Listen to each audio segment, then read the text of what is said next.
Right. Gale nearly got a flick on that.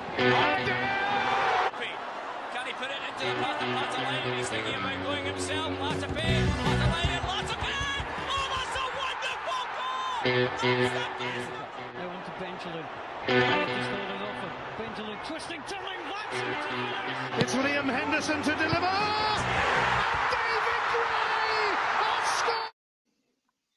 Hello and welcome back to Down the Slope. I am joined by Craig and Harry, and it has been quite a little disappointing 7 days since we were last with you.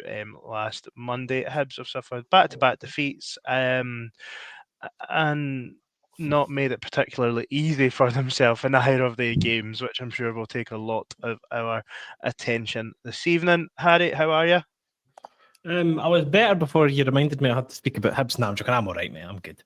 I think Hibs are all right, so Harry's all right. I'll give you that. It's been a crap week for Hibs, but I don't think we're too far off where we need to be. Yeah, Craig, how's things with you? I'm good. I was good until I was watching you pair dancing along to the intro, which unfortunately the viewers actually can't see prior to the stream coming on. Not impressed. That's all I've got to say. Craig, it's December 1st. Harry, I've been out and about today and I had a Christmas jumper on, so Harry's decided to join me in that. Are you feeling festive? Am I feeling festive? Uh-huh. Ho, ho, ho. Oh dear. So is that a yes or no, Harry? I don't know. We'll count it. Craig's not the most festive guy, so we'll count it. Right. I think we've not recorded since the Motherwell game. I know it was obviously 6 days ago now or something, but we should probably just touch on that, as it did obviously have a big impact in terms of the team that we were then led on to select on Sunday. Just sort of highlights from that game, Harry. What was your overall take on the performance? I think we were flat from the start. I think Motherwell play good football. I think they like to control games, and they just absolutely broke us down. It looked like analytically before the game started, they knew exactly what we were going to do, and they exploited it. I think that was a game where Motherwell were shit hot and Hibs were rotten. I think as football fans, we just need to accept that we're not going to have a perfect team and we're going to have off days. There's multiple players that I could drop probably had their worst performance of the season, but I don't see any value in it. It was like over a week ago now. I'm kind of over it. I know that you went to the game, Ewan, so you're probably slightly more upset about it than myself and Craig are, because just based off the group chat afterwards, you were definitely more upset. But it's understandable. It was freezing and it was a shite performance. I think you were interpreting my frustration entirely wrongly. Like, I just, and it probably is something that maybe doesn't come out. It feels different at the game as opposed to watching it through perfectly legal means, and especially from the moment Motherwell scored the first goal, they just looked a defeated side, and which is just the one thing that I probably never thought. Don't think I've ever thought sort of in the last 12 months, really. If I'm being honest, you look at the European games that came back, and quite a few of them from sort of dodgy positions, and it was really disappointing. Really, really disappointing. It was a total non-event of a game, really, from Hibs, pretty much from the get-go, to be honest. It felt like one of the nights quite early, but if I'm being totally honest, like, to the point that Motherwell scored, I had actually just thought to myself, like, this is going to be the worst 0-0 I've ever seen. And then we proceeded to hand them 2 goals and obviously got the red card as well. I think the penalty is incredibly harsh, but maybe feels less harsh given a decision that was then made in yesterday's game. Maybe we've seen a little bit of consistency starting to be shown. But yeah, Motherwell was awful, if I'm being totally honest. Second half was just awful. Just nothing. Do you know, nothing happened. Like, and that's, I think with 10 men, you're still allowed to try and impact the game. But yeah, Craig, do you want to? Motherwell's direction, though, by the way, because I think a lot of Hibs fans are making the mistake of, and I'm not having a go at you here, but I think by what I've seen online, anyways, a lot of Hibs fans are making the mistake of just thinking that it was just Hibs being bad. But I was Motherwell very, were good, very impressed with Motherwell, and I've been impressed with them recently, as everybody has. But I thought they were particularly good on the night. And I don't think there's enough of a gulf in between the two sides, Motherwell and Hibs, just generally, that if we drop an absolute stinker, we've not got such good players that even if they're shite, we're still going to win the game Of course, all the yeah. time. No, definitely. They were But really Motherwell- good, and we were really bad. So Motherwell were good. My frustrations was around. I mean, we spoke about it last week that it wasn't going to be a game that Hibs were going to dominate the ball in, and we thought maybe that would suit us, and we could try and nick it. But it felt from the get go that we weren't getting into a position to nick it. And then in the second half, my issue was I don't have any expectation that they're going to press a team all over the pitch with 10 men, but my issue was the time and space that the Motherwell players were finding 25, 30 yards from our box when we had everyone behind the ball, when they still had 2 or 3 players like behind the ball from their sense, if that makes sense. And it just the second half was just an absolute nothing. But anyway, that I just thought it was worthwhile touching on the Motherwell game because obviously, Harry, the red card that Grant Hanley was handed, probably rightly so. I would suggest. Tight offside call, obviously, but I think once it's proven that he's onside, there's probably no other option. Meant that he missed the Celtic game. Were you worried about that before the game? Nah, I fucking love Rocky Bashiri, mate. I think he's class. So, it's just. Let's definitely move on from the Motherwell game. I'm fucking sick of that shite already. Fuck them. Fuck Motherwell. You're finishing below us. Get it round you. Talking about the one team that's going to finish above us as we claim second this season. I wasn't overly worried about Hanley being out. I think that I think he's better this season than Rocky is, but I do think that they can both play the position relatively similarly for Hibs. I thought the team kind of picked itself after a few bad performances away to Motherwell, and I think. Well, did you find that the team that sort of played was exactly as you thought? I probably personally, due to biases, if he was fit, I would have had Levitt in over Chaiwa.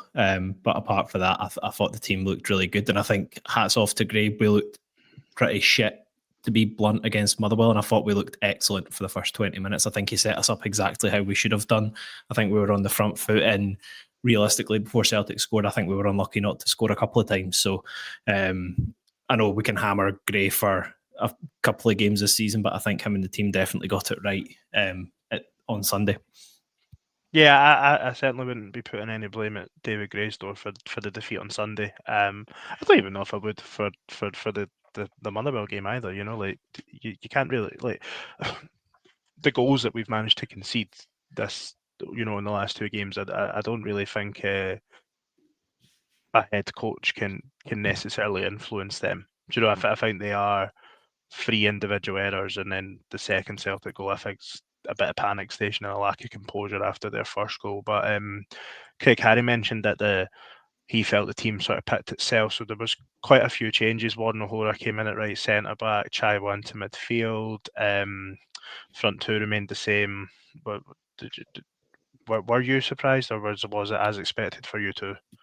Probably Chai was the main one that I was maybe a wee bit surprised. The rest I was not too surprised. Iredale coming out, I think, was pretty self-explanatory after dropping an absolute clanging at Motherwell. So I wasn't too surprised with that one. Yeah, Chaiwa probably is the one I was surprised with. Not in a bad way. Not in a bad way at all, to be fair. I was quite happy to see him in, but I thought I did expect it to be Ballister, to be honest, just because he's been playing more games recently. So yeah, I was happy to see Chaiwa get a chance.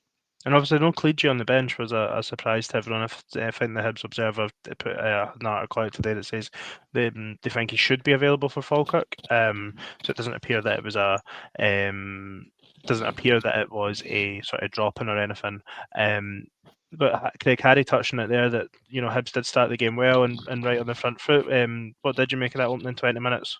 I thought we were very good. I thought we just completely dominated the stretch. No, I probably don't think it is, to be honest. I thought we were comfortably the better side in the game at that stage, and I actually thought we got 2 harsh decisions against us, or basically the referee called 2 wrong against us. I thought the guy O'Donovan, is that his name, or Donovan, or whatever it is, I think he should be off. I think he absolutely should be off. I think that's quite a simple red card, to be honest. I think it ticks all the boxes of a modern day red card. Studs up. The force in the challenge is definitely reckless and endangering a beater, because he studs it up, he flies in, catches him right on the ankle, and by the way, the only reason it's not his shin or higher is because Abita's actually jumping a wee bit and his foot's high off the ground anyway, so it doesn't make the contact look as high. But Donovan's boot's high, catches him with 4 studs up. It's a red card. So I think he gets away with that one. I don't know if you've heard Chris Sutton's reaction on the commentary. He knew it was a red card, but he didn't actually come out and say as much. But he knew it was a red card. And then I think not enough is made of Boyle, his chance. I still maybe think he could score, but he's absolutely clipped right as he goes to hit it. He's halfway down as he's hitting the ball. So I think that's an absolute stonewall penalty. And then you're potentially looking at a red card for that one as well. Yeah, if I'm being fully honest, I think that just for the sake of my consistency when it comes to how I think VAR should be used, I think that both McGrath's challenge for what was Celtic's second goal and for Donovan, I think that both of them fall into the range of what happens on the pitch. I'm happy to see stay as a decision. I think that, like, if it was given as a red card on the pitch, I don't think that you can overturn either, but I don't know if you can claim that either's an obvious error. Like, I just think that's, like, I know it's not a thing, like, but you know the like, what do you think, orange card that people make up. Do you think it is a red card? Like, it's one of those, like, the rules of football are open to interpretation. My initial instinct as a Hibs fan at the game was, I think that's a red card, but I appreciate some refs will give that and some won't, and I don't think that's necessarily an issue. I completely see where Craig's coming from, but personally, I just think if the referee on the pitch, I wouldn't send him to the monitor to review that one personally. Yeah, so Harry, I'm just to clarify, I'm actually probably not criticising the VAR as much. I think I'm criticising the referee because I think he should. Yeah, no. I'm just saying though. I thought it was clear at the time with the force in the challenge, full speed. I thought. Did you think it was a red card on the ground, Craig? Yeah, absolutely. I was up screaming for a red card. It didn't actually. I didn't. The potential of a red card didn't actually enter my head until I seen it back. Oh mate, I was. Yeah, no, we were. I wasn't the same. Irate my initial reaction was honest. I think you're spot on about the lower than me. So yeah, the penalty. That's like I don't understand how, like, that's not a penalty. Like, Boyle's clearly impeded before the shot. Should be a goal. Yeah, interesting point that from J Star. If it's the other way around, is it a red card? Aye, it's interesting. We were talking and I was driving to the game yesterday, and we were chatting about, like, unconscious bias and stuff like that. Like, how different and sort of different teams being refereed. We spoke about it previously, Craig, maybe when we were in Paisley, saying, like, you know, St Mirren will get away with more than Hibs because everyone expects St Mirren to do it. And another unconscious bias for me is that if that's got 60,000 at Celtic Park, then I do think the referee finds it a lot easier to lap out the red card. I think it's wild that Celtic. I seen the stat earlier, the amount of games now that they went without a red card. When there's challenges like that going in, I think that's just mind-boggling, to be honest. So the reason we're focusing so much, obviously, on these two instances, that it came in a period of the game that Hibs absolutely were on top of and fully dominating Celtic in the opening 20-minute period. Celtic were sort of left resulting to sort of just kicking the ball up the field really aimlessly, and they made a lot of niggly fouls that the referee allowed to let go, and that Donovan one was sort of the encapsulation, I think, of, you know, that sort of Celtic frustration in the early part of the game. And then maybe from the Boyle missed chance / potential penalty, from that moment, maybe Hibs started to ease up a little bit. I thought the manager got a spot on in terms of really going for it in the first 20 minutes. We spoke about last week, Craig, about the defensive line and where the wing backs played. They were up at the centre halves were up at the halfway line, and the wing backs were up pushing up. Like, we've seen sort of Mulligan and Cadden both net the ball off their fullback high up the pitch on the right hand side, and it was a really, really positive start to the game for Hibs.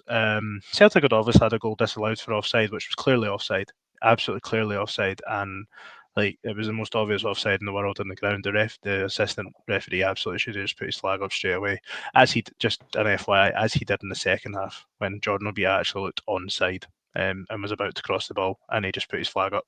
So again, one rule for one and not for the other. Same official. But then Celtic did come into the game, and probably for the 5 minutes before the goal, had started to get some easy possession, leading. Well, not really leading to the Hibs goal. Hibs had pretty easy control. And ultimately, we've seen Rafael Sallinger's first mistake sloppy, stupid pass into a player with a Celtic player up his arse.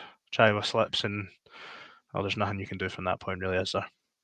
I just want to say though, like, not like to deflect too much from Sallinger, but I think the mistake, like a big mistake, was coming. I think that for some reason, like, I think somebody had done something that was a bit shaky, and then it just looked like they had a mistake in us. He'd done it 5 minutes earlier, playing a pass to O'Hora that O'Hora wasn't even looking for. There was one point where the ball was in our box, and about 3 players just couldn't get rid of it. And after that, I was like, I've got a bad feeling about this, and it just felt like something was going to happen.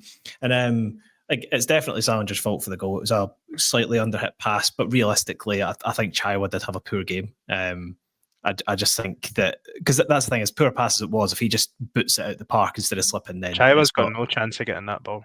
Does it not slip before it comes to him? He slips, but like, he it's slips not even because he slips because he's trying to change direction because the ball it's far too wide there as well. Like, it's not. It goes wide him, and then Chaiwa tries to change direction and slips. I mean, Chaiwa wasn't great, but I'm not pinning any blame on him for the goal.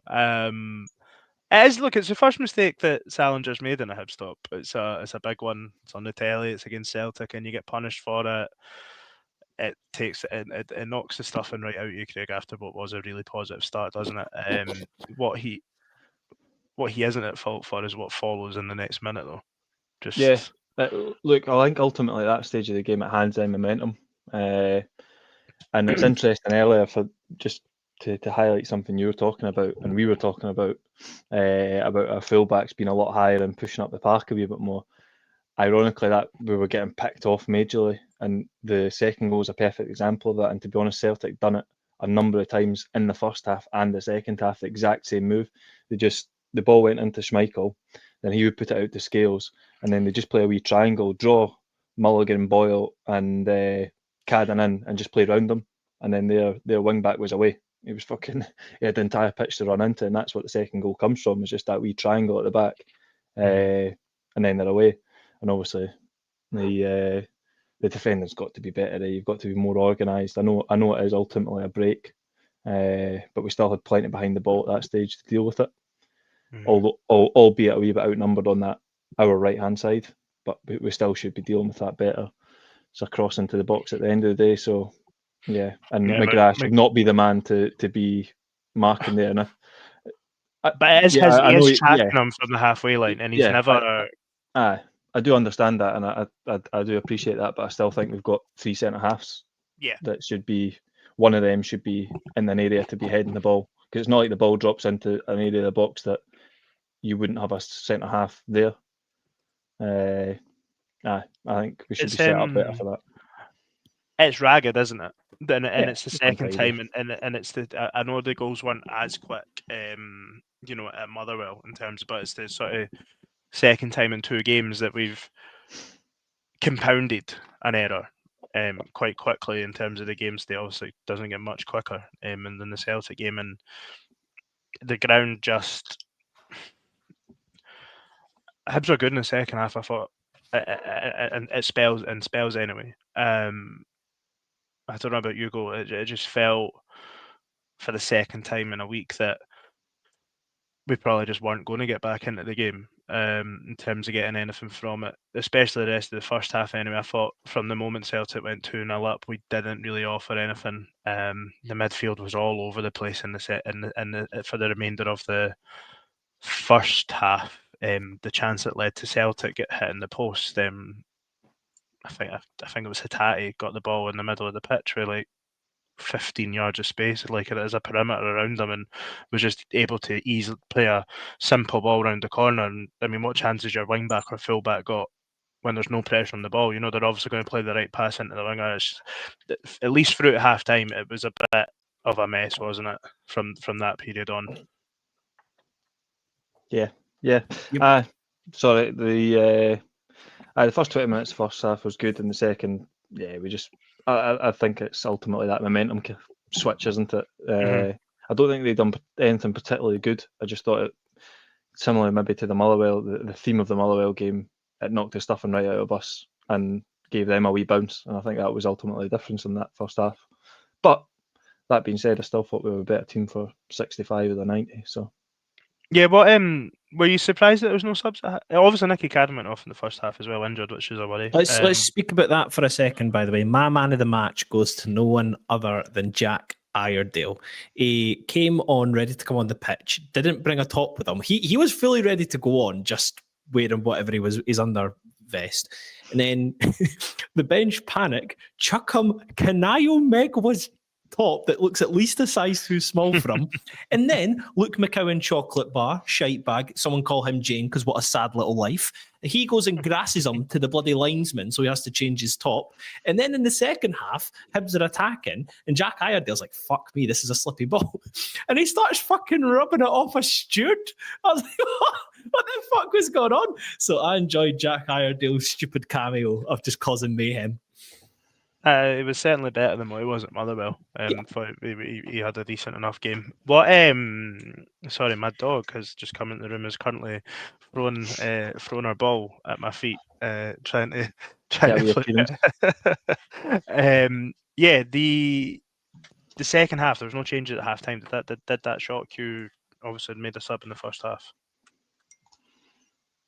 I don't think so personally. I think we were good enough in the first half to kind of run it back and believe that the players that were on the pitch could get back to what we're doing in the first 20 minutes personally. So I wasn't too bothered about it. Yeah, Craig, were you expecting any halftime subs? Maybe to be honest, I think probably with that the final is he's away. He doesn't give a fuck if you care about the subs. So if you're listening to this, by the way, you and asked a question, just walked away. Shocking. I know you're listening, Ewan. On you go, Craig. I'll answer your question now, Ewan. Do I think we should have made a sub at halftime? I think probably with the recency bias in mind of the last 25 minutes of the first half, maybe yes, I was expecting a wee change, but not too raging. It's difficult because 45 minutes is not a lot in football for a player to get, and I don't know if overall things were that bad at that stage, because I still did have a wee bit of the first 20 minutes in my mind as well. I'll be honest, at the time I was just thinking, let's keep it 2-0 until the last 15 minutes and then have a go then. That was kind of my thoughts at the game. So no, I wasn't raging not to see a sub, but maybe I did. 2-0 down. Usually 2-0 down at half time, you'll see some sort of sub here. We started the second half well for a couple of minutes, and it kind of settled into a pattern again where Celtic were on top, but we obviously get the goal for a penalty for the best centre half in the world, Liam Scales handballing it. Seen some chat about people like the commentator saying that it was harsh and stuff, but Liam Scales after the game said he thought it was going to get given. So, he's doing the robot or something with his arms. Like, it's definitely a pen. I know I've seen a number of Celtic fans saying it's above the sleeve line. I'm like, but his arms are there and he fucking hits it. Like, it's unfortunate, and it's probably similar to the Grant Hanley one during the week where it's harsh on him because he clearly doesn't mean it. But I think it is a penalty, isn't it? Like, is it going in towards the goal? No, it's dropping into an area of the box. Rocky's about to tap in if it doesn't hit him. But Ken my rule, I think if it's no going towards the goal, then I give a penalty. That's my blanket rule. I just if it was on target. If it's on target. So what happens if someone handballs across? Well, it's just fucking stupid, isn't it? But if it's an accidental handball where someone hits it off you close range, like, does that warrant an easy shot from 12 yards out? I don't think so. I think Harry just hates VAR. I hate it, mate. It's shite. And I was convinced we were going to miss the penalty as well. And I was going to say, what did you make of Boyle stepping up to hit the penalty? Obviously, he's missed a decent chance in the first half. Look, if maybe he has been filled and that impacts it, but had been a fairly quiet game for him. Were you confident Harry said no, Craig? Mate, I actually I called Schmeichel staying down the middle. I said to Eddie, who sits next to us, I says, Boyle always just smashes these down the middle. And I was like, I'm sure Schmeichel's going to stay, and he did. You don't often see keepers actually standing. I mind in the Dundee United Scottish Cup semi-final, the goalie stood down the middle for a Cummings pen. So, to be fair, it's one of these penalties that if the goalie guesses the right way, he saves it. Like, he catches that, and it's an easy save for him. But ultimately, Boyle won the mind game in that one. I suppose we'll give him the credit of saying that at least.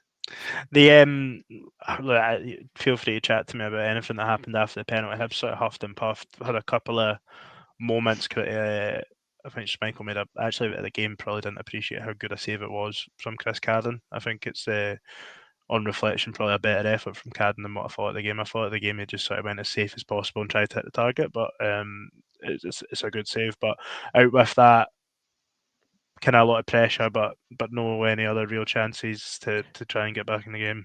Can I just say, Kasper Schmeichel, I hope you have a shit time in the playoffs. I hope you don't go to the World Cup, and that can be your punishment for us not getting group stage Europe. You fraud. Sorry, Craig, on you go.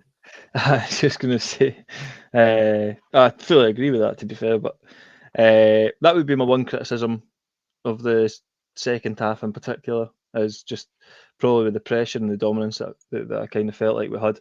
And by the way, by dominance, I don't mean dominance of the ball, just dominance of the general feel of the game and the pressure in the game. Mm-hmm. I felt like it kind of felt like if there was a team going to be scoring, it was going to be us.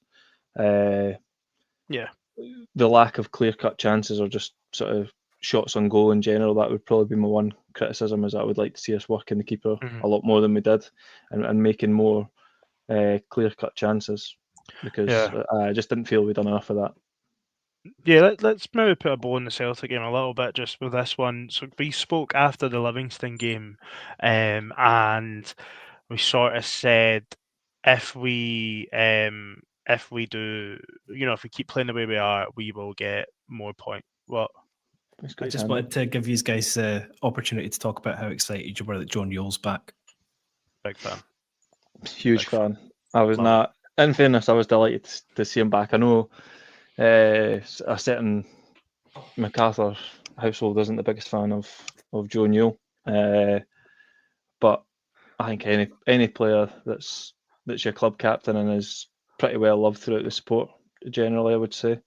It's been a tough year for him now, isn't it? So it's good to see him back on the pitch, and hopefully he can get back up to fitness, because I think, apart from anything, it's a good another option in the midfield, isn't it? Yeah, it's an interesting time for him to be sort of coming back into the team as well, where you've just changed your midfield for the Celtic game in terms of Chaiwa coming in for Barlaser, which is probably you'd find Mulligan and McGrath. He's not going to play where McGrath plays, and you'd find Mulligan's going to play most weeks. Where neither Chaiwa or Barlaser in their last appearance have been, well, let's be frank, been good. So that you'd think that maybe if there's somewhere in the team that's sort of the shirt's up for debate, it might be that role. So it'll be interesting to see how that maybe pans out over the next couple of weeks. To see, because I do think it's important that we do have a settled team as much as possible. I think we've seen a lot at the start of the season, sort of 3, 4 changes, 5 changes week to week, and it certainly, I think it had a negative impact. And I certainly felt like some fans were maybe throwing, the baby out with the bathwater after Motherwell.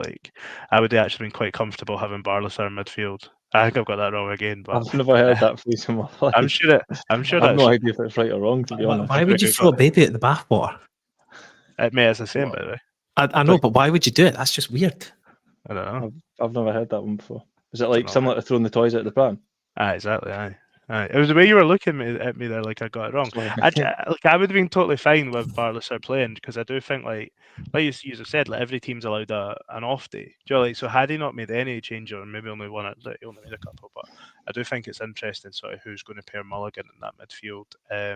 You've opened the door to. I'm going to speak about Dan Barlaser. I'm going to do it. All right. So, does Dan Barlaser have a place in Hibs squad 25-26? Yes. Is he good enough to play against any team that he's not going to have at least a full second on the ball every time he gets it?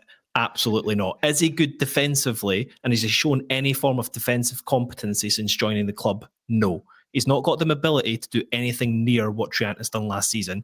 And 3 times, but he's not doing every much time he plays, he's not playing Trent's role. But he's supposed to be a defensive midfielder that breaks up the play. What Josh he does Mulligan's playing Trent's role. Am I allowed to speak, or you just let's just do this here? When he plays against teams that are crap and are happy to sit in, he's good because he's brave enough to ping balls about the pitch. That is something that he's good at, and that's why in the last game at home to Dundee, everybody thought he was man of the match because he had time, he could ping the ball about, and he picked out some good passes. Whenever he plays against a team that are going to press him, he's shit. I don't think he's good enough to start against Celtic, Rangers, Motherwell, Hearts. He shouldn't play in those games because their midfielders are going to be all over him. If he wants to play against the bottom six, it's completely fine. Right. And if he proves me wrong, great, but that's where I stand on Barlaser. So every time you see me moaning about him when he plays in games, he came on and after literally 20 seconds, he got nipped by and was trying to grab someone's shirt because he's too slow to play at the pace of Scottish football. So, you've named 4 teams that he can't play against. Is that right? So there's still another seven teams. Yeah, that he can as I said, he's got a place in the league. He's got a place in the squad, and he can play against teams in which he's going to have time on the ball. 21 games that you say he can play and play really well. Do you know? I think it's quite strange. It was actually my brother came out with this one the other day.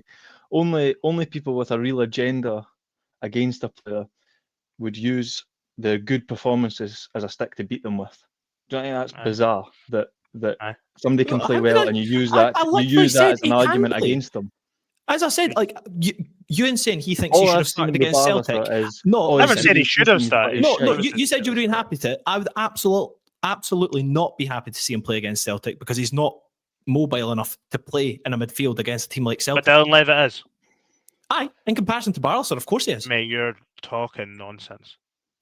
How can you think? I mean this in a nice way. What you talked about him getting nipped. Like I get it, Dylan Levitt's a lovely football player, but he's not physical. He's not athletic. He's going to get run past all game. Everything that you're saying Barlaser isn't. Dylan Levitt isn't either. Dylan Levitt's a contracted player to Hibernian Football Club. If we have a player that excels in 70% of the games of a season, I think that's a pretty good hit rate for Hibs, to be honest. As it stands, neither of them are Hibs players next season, so that argument doesn't stand up either. I think you're very, very harsh on. And by the way, I noticed at the game on Harry, you said on Sunday, you said to me afterwards about, if you think Barlaser's is brilliant for Hibs or blah, blah, blah, and it's not that I think he's brilliant because I defend him. I just think I defend him because I think you're entirely overly harsh on Barlaser. I think it's actually ridiculous level. What's Barlaser? Barlaser got skinned by a Maeda at one point, and Harry's having a massive pop at him. Like Maeda's not able to run past Barlaser. What do you want Barlaser to do for Hibs? What in your opinion, when he starts for Hibs, what is his role? Oh mate, I just want him to play well. That's what I want for Barlaser. Right. And I think he's. And then afterwards, we can all go to the campfire. We can hold hands. We can sing songs, dance around the campfire. That sounds brilliant. In my opinion, if you bring in a defensive midfielder, I want to be confident that he can defend, and I don't have any confidence that Barlaser can defend. I think when he's good, example, Livingston away, first half he was anonymous, second half he kept picking the ball up off the defenders when he had space to do so, and he was playing progressive passes. I think that's something he's good at. Dundee at home, I think he was picking up the ball in good positions and he was pinging the ball about the pitch. I think he can thrive in those games, as I say, but I just think I don't actually know, apart from maybe like Sean O'Hanlon, if I've seen a slower Hibs player. Like he is so slow, and I just don't think that that's good enough to compete with teams that have got high energy. But he's faster on the ball. He can actually get the ball at his feet quickly. Barlaser is good at pinging passes when he's got time on the ball. Mate, we've watched him at Pittodrie, and anyway, can I just ask? Can I see you're saying how he's not good enough to play in any big games? Could it not also just be coincidence, right? That we've lost all the games, and pretty much none of the team have played. So you're saying he's not good enough to play against Celtic in a game that he only played 5 minutes of, that we still lost. We lost against Hearts. We lost we've played Rangers twice and lost the games. I don't know. I can't remember if we played at Ibrox or not.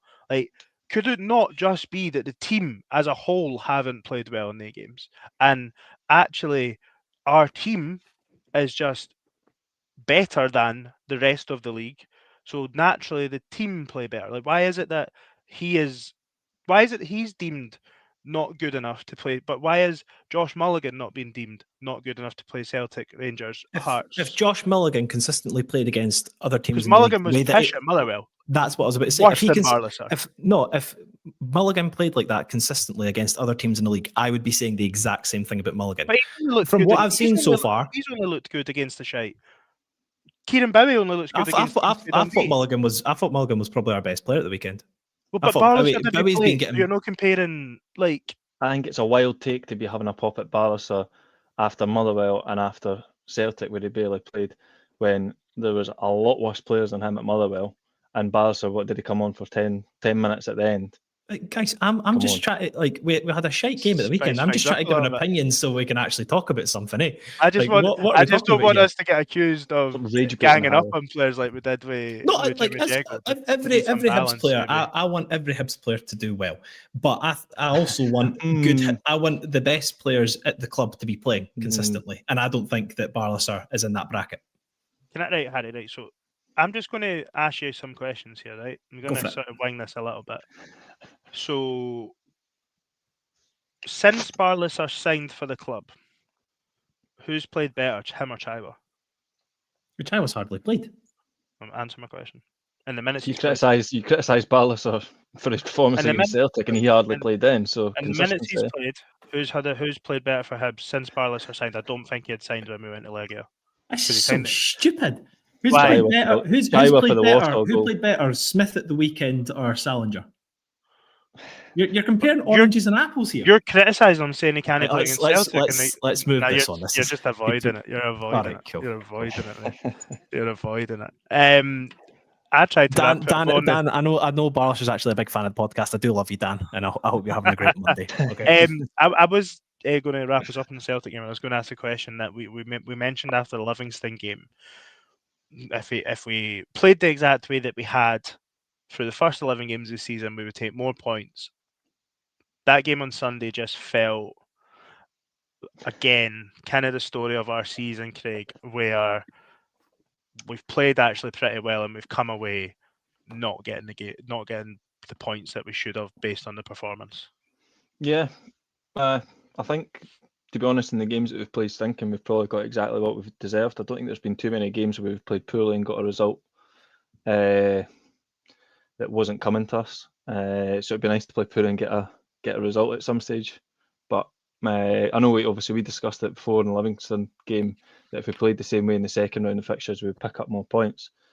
To be honest, I think this season at the moment it looked like a team that's decent.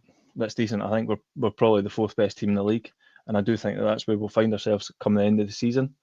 I don't think the squad's too far off. I think we need a couple of adjustments, but it's a bit of a story this season that we play okay in spells and games, make silly mistakes, and don't take our chances. Which, to be fair, probably a lot of teams would claim that as well. It's like the trifecta of things in football, being bad in both 18-yard boxes and having injuries. Like, these are always the things that people cite as a reason for the team not doing well. But to be fair, I think it's probably accurate for us. Certainly the both 18-yard boxes, the mistakes that we're making from experienced guys, and it kind of, no matter how well you play in a game, if you hand a team like Celtic, even when they're not as good, if you hand them a couple of goals, doesn't matter how good your performance is, you're always going to struggle. So it's story of season. It's kind of killing us a wee bit, isn't it? Mm-hmm. Did you have any concerns around the home form just now? So generally speaking, over the last 12 months, it's been very strong. Obviously, had we not lost to Rangers, we'd have been a calendar year unbeaten in at least domestic football at home. But 7 games at Easter this season, 2 wins from that, coupled with 3 draws and 2 defeats in the league. The defeats obviously been Celtic and Rangers, but the wins being Dundee and Livingston. So, do you have any concern about how we're performing at home? We've taken more points away from home this season. No, I don't think so. I think Craig's right. It's just mistakes. It's just fundamentals we're essentially missing out on. I think there's some players that played really well last season that are just kind of going through rough patches at the moment. And I think that when they get back to the level we need them to be at, I think we'll be fine. I do think, and I always say this when we have a dip in form, I always think that we struggle to find a midfield that kind of clicks. And I always think that that's the thing I come back to when Hibs aren't performing particularly well. Because I think, again, like I think the midfield for the like when we were on top of the game, they were fine. But I think Motherwell, especially as you highlighted earlier, that's when you kind of notice how like absent the midfield can be. But But yeah, it's like not. I don't think they're bad players by any means, but I just think Iredale and Nicky Cadden, for instance, last year were very, very good, and I just don't think they're at that level at the moment. I'm hoping that they can get back to there, and I think and that's we just huge, need- mate. That is huge. yeah, To have two of your better players not performing just as good as they can. Mhm. And I think another one as well, like Boyle, I still trust he's got another 10 goals in him this season, but I don't know if he maybe needs to come out of the team for a bit. It worked last season and he bounced back really well, but it's the Motherwell, we didn't actually touch on it, but the chance he missed at Motherwell away was just kind of brutal. That's unacceptable to not use your left foot there. I know. But the thing is, a lot of people are being like, Boyle's finished. I don't think he is. I do think he's a good player. I just, we've just got a few players at form. I think that, sorry, I've taken far too long to answer this question. I think when we get the ball bouncing our way, I think we'll be completely fine. I think, I'm not worried about bottom six yet. I just think if we lose to Falkirk, then I don't want Hibs to be chasing. I want us to be in a good position and actually leading the pack as opposed to chasing it. Do you know another key one as well is and it's a negative for us is Cleege, your £1 million striker. Obviously he's been out with a knock recently, but we could really, really do with him getting a consistent run in the team, like as in like 10 games on the bounce type run, and really start to see the best out of him. Because I think for any team, for the record transfer, and this isn't, I'm not having a pop at him by any means, it's a fact that your record signing is just not playing, first of all, and that's something that if you'd signed a guy for £1 million, a team like Hibs should be hoping for the 20 goal mark, to be honest, as a striker.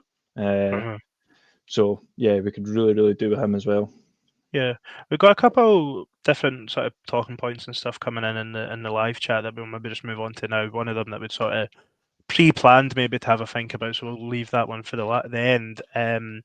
Where am I? I'm trying to find it. Sorry. Yeah, a couple come in, so we'll look at Cam Grady's point here around the defence. So if we agree that Hanley walks back into the starting 11, does Rocky move outright and O'Hora on the bench, or does Rocky fall out of the starting 11? I would potentially like to just start with that and say that I don't agree that he comes straight back in. David Gray, I think, has been quite consistent in the sense that if you if you fall out the team for one reason or another, be that personal reasons, injury, suspension, whatever, if the players come in and perform well, they'll keep their spot. I thought O'Hora was excellent yesterday. Probably not, of the four of us, I was maybe probably still being the least convinced over him of the four of us. I thought he was superb yesterday, and I thought Rocky played well. So no, I think Hanley now is on the sideline until something happens where you would change that. What do you guys think? If O'Hora's fit at the moment, he's playing, because I think he's been our most consistent player this season. So he definitely plays. And Rocky or Hanley, I'm not too bothered, to be fair. I know there was rumours in the chat earlier, or murmurs anyway, about Rocky going away to AFCON in January, so likelihood is he's going to find himself back out of the team again anyway. It's just whether you pull the trigger on that early and put Hanley back in to try and get that consistency that you were looking for earlier, Ewan, or whether you go with Rocky and then once Rocky goes, you put Hanley back in. I think Hanley's been excellent when he's been in this season, and I would personally be tempted to put him right back in, to be honest. Okay. But I'm not massively bothered at the moment. I think if Rocky's going to be in the team, it has to be in the centre of the three. If he's playing, it has to be the centre. He looks uncomfortable out on the right, and I think O'Hora's done a much better job of moulding himself to that position on the right-hand side of that three. The other one would be Obita Iredale at the moment, because, to be honest, Iredale's not been covering himself in glory. And McCadden's injury, this they season both as play. A whole. True, actually. Yeah, I never even thought about that, him being injured. Yeah, it's probably Iredale and Obita. Oh well, that'll be that one then, eh? But if Cadden wasn't injured, I'd play Obita. Yes, I would agree. Harry, you're a massive O'Hora fan, Hanley fan, and Rocky fan. It does feel like it's two of the three. Where would you land for Falkirk on Saturday? Mate, I'd definitely be bringing Iredale off the bench again to see what antics he gets up to. That's how I see it. Yeah, I think best performer this season, in my opinion, has been Hanley, then O'Hora. I don't think that Rocky's too far behind. But for me, for the sake of consistency of the team, I'd probably start Hanley over Rocky. Not any slight to Rocky, but I just think if he's going to be away for up to a month, I'd just start Hanley. Mate, I don't think Rocky's been stinking, but I think he's a good bit behind Hanley and Ahora in terms of form this year. Do you think we're thinking that's other because as a result of Rocky? I can't really think any, to be fair, but that Kelly, might just be... Kelly, the boy, done him down the wing. Doing him on the high fair. And then there was one other one that he got done almost for the penalty against Dundee, the exact same carbon copy thing. I know it doesn't lead to a penalty, but opposed to Hanley giving away a penalty. Yeah, giving away a penalty. And another day and another referee, that's definitely a penalty. But I just think Rocky's so good these days he gets harshly critiqued. That's what I think. No, I like Rocky. I'm not trying to dig him out or anything like that. And that's why I was saying I'm genuinely quite happy if Rocky plays in that centre. I'm honestly not trying to dig him out. I just think if you base it on a form basis over the course of the season, I think it has to be Hanley and O'Hora. With Nicky Cadden's, in fact, no, we'll leave that actually for when we come to talk the Falkirk game. A couple other things that have come into the chat, just different talking points and stuff.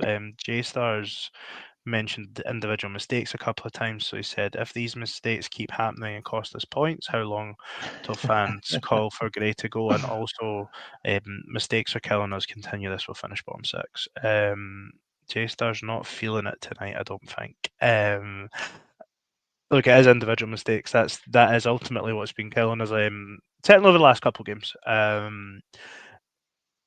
As for the manager, surely, look, I think anyone that thinks the manager should go is an absolute moron, to be honest with you. That's ultimately where I'm at. And see, to be honest, even if it's easy to say that now, right? But say we finish top 6, but we finish 5th or 6th, I don't think he should be under any form of pressure. I think the consistency, we've seen too many managers just come and go, and then you're changing and you're starting it all over again. I think you've got a young manager that's shown that he's capable of performing and guiding a team to 3rd, and you'd like to think that he's only going to get better as well. And I would hate to see a situation where something stupid and rash happened at Easter Road, and he went on to be to be a great manager elsewhere. So I don't think he should be under any pressure anytime soon. But I suppose, and especially if it's all due to individual mistakes, what do you guys think on that? I get it. It's modern day football, but mate, it's a non-starter for me, to be honest. I'm actually not even really willing to even talk about it, to be honest. I think it's stupid.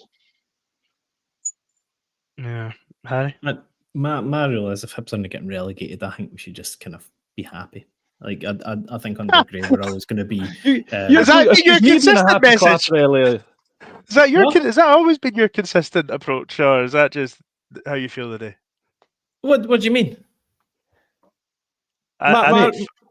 We've been podcasting for 5 years, mate, and I don't think your approach to it's been, if we're not getting relegated, we should be happy. Harry, how inconsistent can you get? Literally 5 minutes ago, because I said something about Ballister not being that bad, you're like, oh, let's all get round the campfire and hold hands and have a sing-song.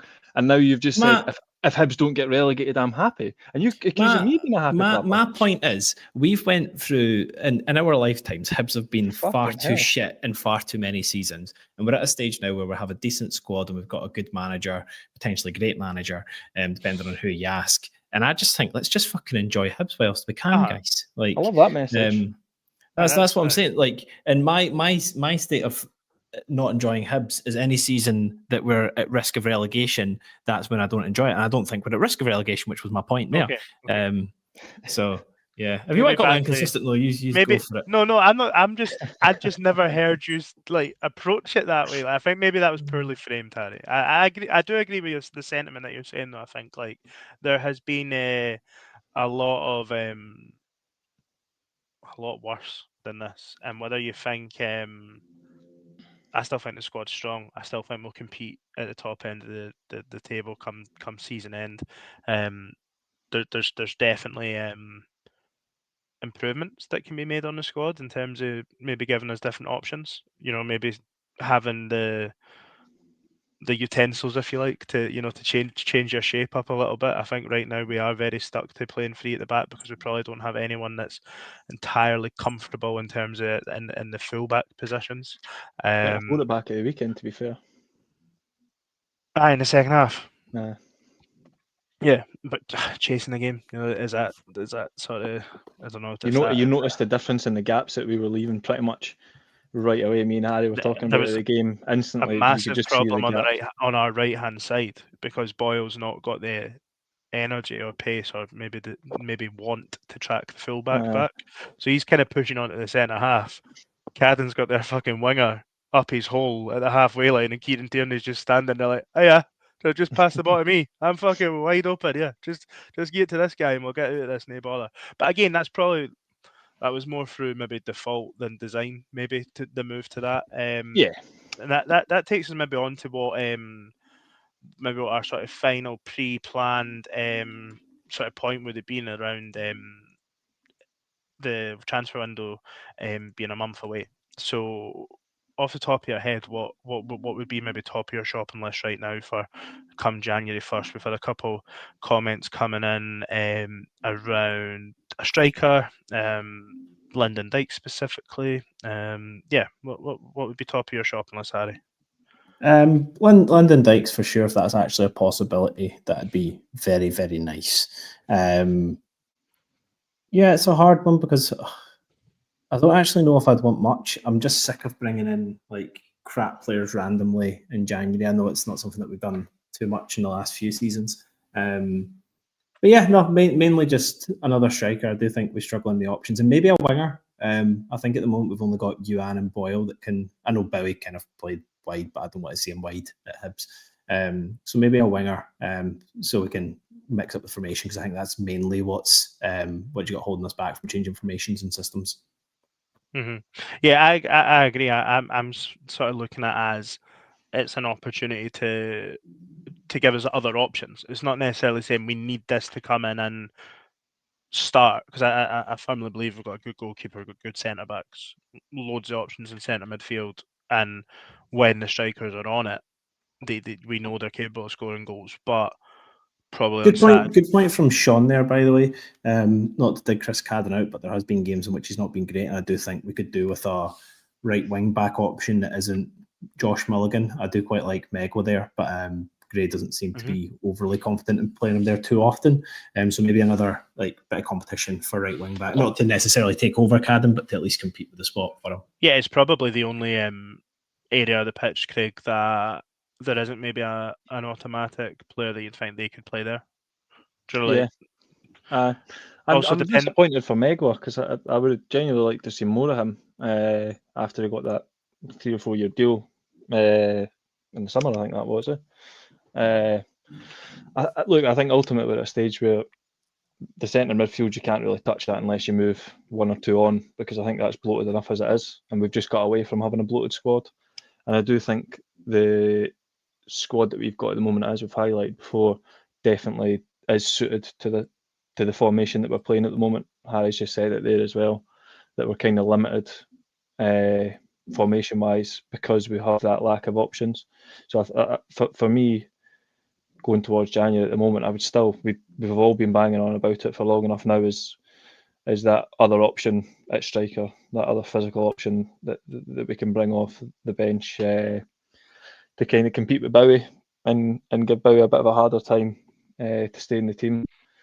I do think that's key. I also just think pace is so important in our league, and I think maybe we're, with Yuan not playing generally as much at all. He obviously played at Aberdeen, and I think it showed how much pace is important. Obviously, excellent dribbling as well, but ultimately that just wee bit of raw pace gets you away from players in this league, and every league really. But I think that's probably something that we could do with, whether that comes in the form of a winger or in the form of a striker, a £1 million striker starting a bit more. We'll see, but yeah, a physical striker and then a bit more pace, maybe like Harry says, to give us that option to switch it up a wee bit. Mm-hmm. Well, Craig, speaking of switching it up, we're going to cover the Falkirk game just now. We're not going to have scope to do a sort of preview episode later in the week, like we had done for Dundee. Falkirk at home. Falkirk going well. Good point at Ibrox. Directly behind us in the league. We probably want to be winning this one. If you know, we don't want to be going 3 games without a win, especially not back-to-back home games. Do you expect Hibs to win this game as we record on Monday evening? Do I expect Hibs to win against Falkirk at home? Yes, of course I expect Hibs to beat Falkirk at Easter Road. And that's not a slight at Falkirk, because they've been, by the way, they've been excellent this season. I know you and kind of had them down as a wee pick to do well, so you're probably quite happy with yourself with that one. No, I've got to be honest. I thought they were going to struggle. Or was it the other way around? Somebody said they thought they were good. I thought they were shite. I thought they were. I'll be honest. I thought Livingston were going to have a better year than Falkirk this year. Somebody said they thought they were going to be good anyway. Maybe Liam. We'll give them No, credit. maybe Why not? I think it'll be difficult. I think they look like a team full of players who want to be there and are playing for their manager and are running hard. And I actually watched the bits and bobs of the Rangers game at the weekend on was that yesterday? That was yesterday. Aye, after hours.